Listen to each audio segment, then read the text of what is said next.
Hoy en Butacas Vacías vamos a hablar de la guerra de sucesión y estamos con un experto en el tema, con el profesor Antonio Peña, historiador, doctor en historia y experto en la guerra de sucesión, que también vamos a hablar de este tema, pero sobre todo con la relación que tiene con lo que está pasando en nuestros días. En primer lugar, profesor, por si algún oyente no conoce, vamos a empezar hablando del momento histórico en el que se produjo, ¿no? Bueno, la guerra de sucesión se produce se llega con una serie de antecedentes. Es toda la crisis de la España de los Austrias durante 100 años.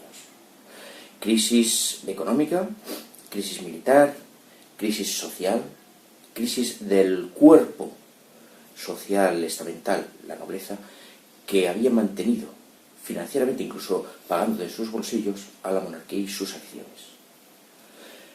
Se llega a 1700 en esta situación. Bien, y en esta situación, tras el fallecimiento de Carlos II, hay una guerra de sucesión, ¿no? ¿Y cuáles serían los dos bandos o más bandos, ¿no?, que optan a esa sucesión? En primer lugar, la guerra de sucesión, al fallecimiento de Carlos II en 1700, son las potencias extranjeras, es decir, Francia, Inglaterra, Holanda y Austria, las que se lanzan a la guerra entre sí, para repartirse España y poner a uno de sus candidatos al frente de la monarquía o de los restos que pudieran quedar de la monarquía. Contra esa intención se levanta la Iglesia. Indudablemente la Iglesia encabezada por el primado de las Españas, el cardenal Portocarrero. Claro, en el interior de España también había sus preferencias entre los estamentos. Unos eran pro-austriacistas y otros eran pro-borbónicos. Da la casualidad que esa nobleza, esa vieja nobleza que podemos llamar hombres viejos de la España de los Austrias en crisis, está siendo sustituida por nuevos hombres, nuevas oligarquías, formadas a raíz de todo el proceso bélico con Francia, especialmente, por lo tanto, en Cataluña y en las áreas fronterizas al gran enemigo que era Francia, y que pretenden sustituir, quitar de los puestos de gobernación, de los puestos financieros, a esa vieja nobleza. Habría dos bandos, por así decirlo, claramente diferenciados. ¿Y cómo se traduce esto en una guerra, en un conflicto armado? Bueno, en principio era solo europeo. La Iglesia, dirigida por el cardenal Portocarrero, poniéndose al frente de la gobernación, siendo gobernador él, para precisamente evitar esa guerra, hace dos cosas. Una, hace el testamento de Carlos II, lo redacta él mismo, y ordena el proceso tradicional de transición entre un rey y otro. Convoca cortes. Las cortes en los reinos de España. Y se convocan en todos los reinos. Con el candidato borbónico, Felipe V, por lo tanto, tiene que someterse a este proceso de cortes. El problema viene en Cataluña. Cataluña, donde se habían tomado cuerpo esas nuevas oligarquías por sus relaciones con todo el proceso bélico europeo durante todo el siglo XVI. Aliándose con Austria, aliándose con Holanda, aliándose con Inglaterra frente a Francia. Ahí estaba el problema. Bueno, ¿y qué pasó a partir de ese momento, no? Pues no es, por lo tanto, una guerra entre Cataluña y el resto de España, sino que estas nuevas oligarquías entran en contacto y en alianzas con familias similares o oligarquías similares en otros reinos, en Navarra, en Castilla e incluso en Andalucía, situándose en Cádiz frente a Sevilla, donde estaban esas grandes dinastías nobiliarias. Pero dentro de esa oligarquía escogen, pues un familiar va a apoyar al pretendiente Borbón, otro familiar va a apoyar al pretendiente austríaco, de tal manera que gane quien gane, nosotros siempre ganamos. Es en este ámbito donde se organizan y se llevan a cabo las Cortes de Cataluña de 1701 y 1702. Vamos propiamente, si le parece, al conflicto bélico en 1714, la batalla y el resultado. Bueno, llega un momento en que ese proceso de Cortes o la puesta en marcha de los acuerdos de Cortes fracasa. En 1705 entonces se produce la guerra. Una guerra en donde que divide Cataluña, divide a la sociedad catalana, divide los estamentos y a las familias, incluso divide a las ciudades. Hay ciudades, es cierto que hay ciudades propiamente borbónicas en Cataluña, hay ciudades propiamente austriacistas, pero la gran mayoría de las ciudades, villas y pueblos levantaban la bandera según el ejército que se aproximaba, porque no querían sufrir ningún tipo de desastres. Llegado 1714 y la derrota, ¿qué hacen estas familias que estaban controlando desde 1701? Ya me he referido a ese proceso de sustitución de la nobleza vieja por estas nuevas oligarquías. ¿Qué es lo que hacen? Acudir a los parientes que habían apoyado a los Borbones, pedir a través de sus parientes el indulto, son indultadas, regresan a Cataluña y siguen haciendo los grandes negocios, más que antes, porque Felipe V levanta las fronteras, construye un mercado único y además permite la libertad de navegación. Vamos a hablar ahora, ya es momento, de la similitud de ese momento con lo que está pasando en Cataluña actualmente. Principalmente dos aspectos. Uno, como vemos, no es cierto que la guerra de sucesión fuese una guerra por la independencia de Cataluña. Bien al contrario, los austriacistas se levantaban por España y consideraban a Cataluña la parte y la tierra mejor de España. Las esencias patrias, ellos consideraban que estaban aquí. Y además eran, y así lo dicen esos escritos, el antemural de España contra el perverso francés. Podríamos concluir que esa fecha de 1714, que tanto hablan los separatistas, es un mito, ¿no? Han creado como un mito anti-español cuando la realidad no tiene nada que ver. Efectivamente. Y, por ejemplo, grandes austriacistas, Casanova, allí con el monumento y que van a ponerle la estelada y sus flores y rosas y tal. Casanova luchaba por España y, con la derrota, él regresa y sigue ejerciendo de abogado. Su hijo no se va al extranjero y a alguna universidad de profundo austriacismo, no.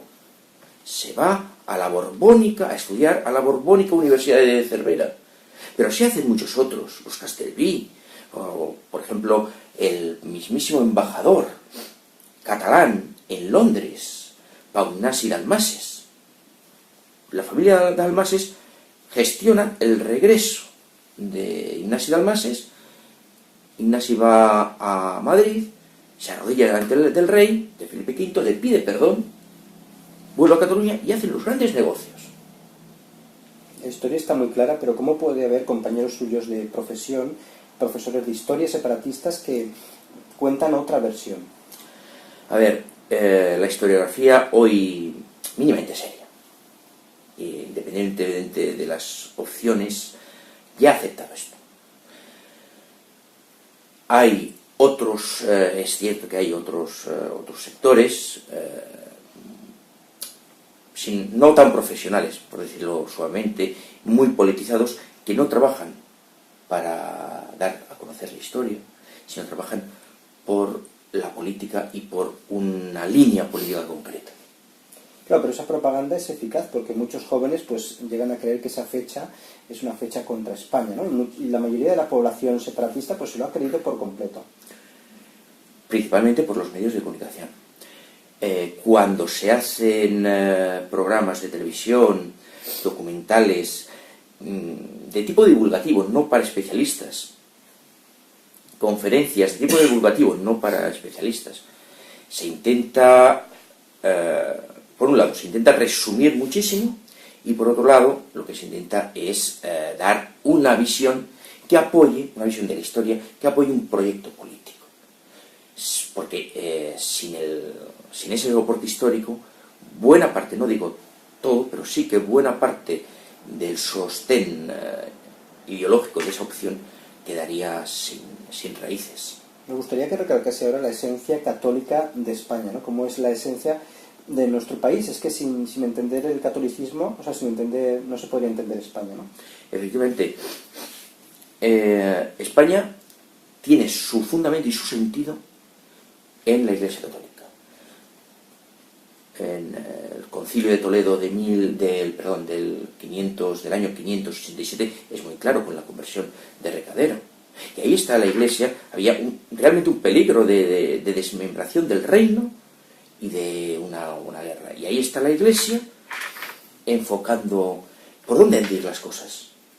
Pero lo mismo pasa en otros momentos históricos. Por ejemplo, en el siglo XVI, al fallecimiento de Fernando el Católico, en 1516. ¿Qué hace la Iglesia? Castilla está al borde de la guerra civil, si no ya casi en guerra civil.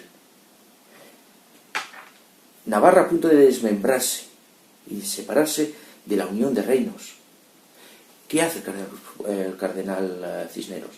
Se pone al frente del reino de España, de la monarquía de España. Y hace lo mismo, se elabora un testamento y se traspasa el poder y los poderes a la dinastía Habsburgo, Carlos V, y a partir de ahí la dinastía de los Austrias. Es sintomático que muchos colegios que adoctrinan son católicos, ¿no? Precisamente cuando Cataluña ha dejado de ser católica, pues hay más separatismo.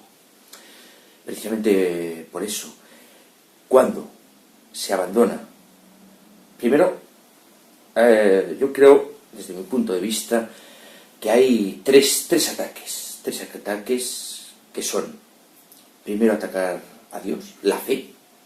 Destruida la fe, se destruye la idea y el concepto de patria, que este concepto es muy interesante. Y destruido el concepto de patria, podemos destruir la otra patria, que es la familia. Las tres paternidades quedan destruidas. Pues esa es la labor de algunas sectas que hoy, desde mi opinión, dominan nuestro occidente. Queda muy poco tiempo, profesor. Ya para acabar, y a modo de conclusión, puede hacer un resumen de todo lo que hemos visto hasta ahora, de lo que fue la Guerra de Sucesión y la relación que tiene con nuestros días. Principalmente quisiera destacar un solo punto, que es la unidad de la Iglesia. Si bien es cierto que sufre sus banderías y sus divisiones, a la hora de la verdad hay una dirección, que es el primado, que dice, vamos por aquí, y tenemos que defender la unidad de nuestra patria, y tenemos que luchar contra el protestantismo, contra las herejías, y tenemos que luchar contra todos aquellos que nos quieran destruir. Desde mi punto de vista, esto hoy en día no sucede. Es cierto que la Conferencia Episcopal sacó un documento hace unos años diciendo que España era un bien moral. Yo digo más, no es solo un bien moral, es un patrimonio moral. Hacía antes referencia a la palabra patrimonio, que es muy interesante. Patrimonio significa que no es nuestro, es de nuestros antepasados, de nosotros que vivimos ahora y de las generaciones que nos sucedan. Es común a todo. Y nuestro deber es pasarlo de generación en generación, engrandecida y restaurada en la fe, en Dios, en la ley, una ley que se encamine hacia una ley, que sea una ley en Cristo, que reine en las mentes y en los corazones de los españoles. Solo entonces España podrá restaurarse. Un hombre, una familia, una sociedad una patria solo se puede levantar, no estando de pie, si nos ponemos todos de rodillas ante nuestro rey. Bien, pues le agradecemos, profesor Antonio Peña, estas breves nociones de la guerra de sucesión y la relación que tiene con nuestros días. También ha recordado la esencia católica de España y animamos a los televidentes a investigar más sobre el tema, a leer. Hay muy buenos libros sobre los mitos del nacionalismo catalán, por ejemplo uno del profesor Javier Barraicoa, y a investigar a fondo el tema, para que no se dejen engañar y no se dejen adoctrinar y conozcan la verdadera historia de España.